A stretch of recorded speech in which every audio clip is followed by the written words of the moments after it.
পেট পূজার আনন্দ চ্যানেলে সকল দর্শক বন্ধুদের স্বাগত জানাই। আপনাদের সাথে আবারও একটা রেসিপি শেয়ার করতে চলে এসেছি। আজকে যে রান্নাটা আপনাদের সাথে শেয়ার করব সেটা হলো কাঁচকলার কোফতা কারি। চলুন রান্নার রেসিপিটি এবার দেখে নেওয়া যাক। সবার প্রথমে 3টে কাঁচকলা এরকম খোসা ছাড়িয়ে নিয়েছি, এবার সেদ্ধ করে নেব। দেখতেই পাচ্ছেন কাঁচকলাগুলো এবার সেদ্ধ হয়ে গেছে।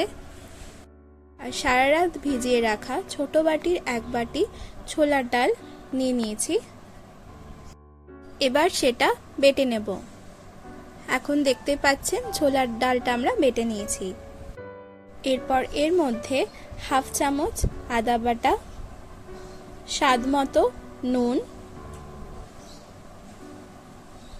1 চামচ কাঁচা লঙ্কা কুচি,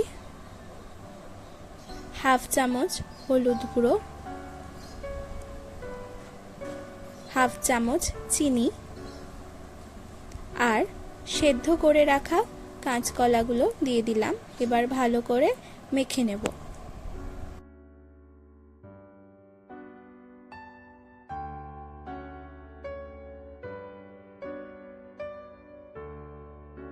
এখন ভালো মতো মাখা হয়ে গেছে। এবার এটা থেকে কোফতার আকারে বা বলের আকারে গড়ে নেব।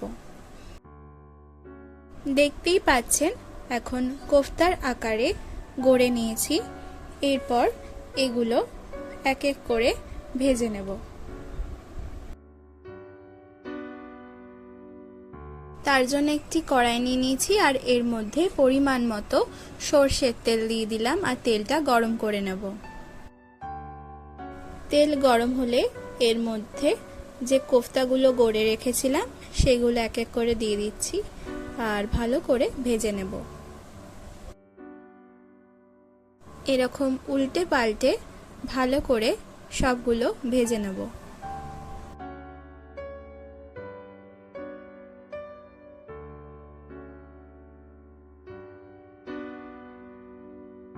এইগুলো ভাজা হয়ে গেছে, একইভাবে বাকিগুলোও ভেজে নেব। দেখতেই পাচ্ছেন সমস্ত কোফতাগুলো ভাজা হয়ে গেছে। এগুলো একটি পাত্রে এখন তুলে রেখেছি। এবার ওই একই তেলে 2টি মাঝারি সাইজের টমেটো বাটা দিয়ে দিলাম আর ভালো করে নাড়িয়ে চাড়িয়ে নিচ্ছি যতক্ষণ না টমেটোর কাঁচা গন্ধ যায়। টমেটোর কাঁচা গন্ধ চলে গেলে এর মধ্যে 1 চামচ আদা বাটা, 1 চামচ জিরে গুঁড়ো, 1 চামচ ধনে গুঁড়ো, 1 চামচ শুকনো লঙ্কার গুঁড়ো আর 1 চামচ হলুদ গুঁড়ো দিয়ে দিলাম আর ভালো করে একবার নাড়িয়ে চাড়িয়ে নিচ্ছি।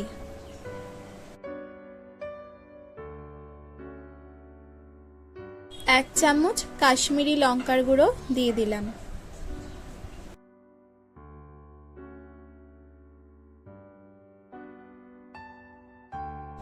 এর মধ্যে সামান্য জল দিয়ে দিলাম আর মশলাটা কষিয়ে নেব। এই সময় খেয়াল রাখবেন কোনোভাবেই যেন মশলাটা পুড়ে না যায়। এরপর গ্রেভি বানানোর জন্য 1 বাটি গরম জল দিয়ে দিলাম আর ভালো করে একবার নাড়িয়ে নিচ্ছি।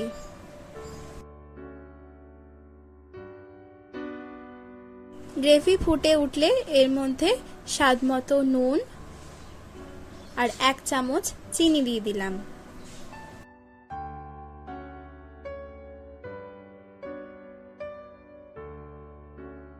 এরপর আগে থেকে যে কোফতাগুলো ভেজে রেখেছিলাম সেগুলো একে একে সমস্ত দিয়ে দিচ্ছি।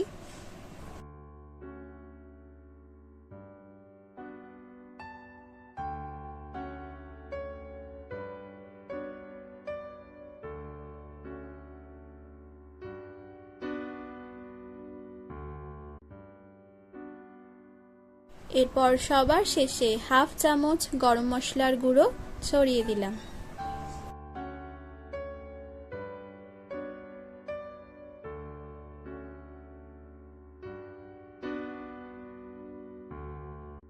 আজকের এই নিরামিষ রান্নাটা এখন তৈরি হয়ে গেছে।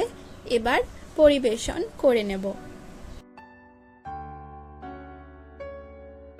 কাঁচকলার কোফতা কারি এখন সম্পূর্ণ রেডি অ্যান্ড সার্ভড।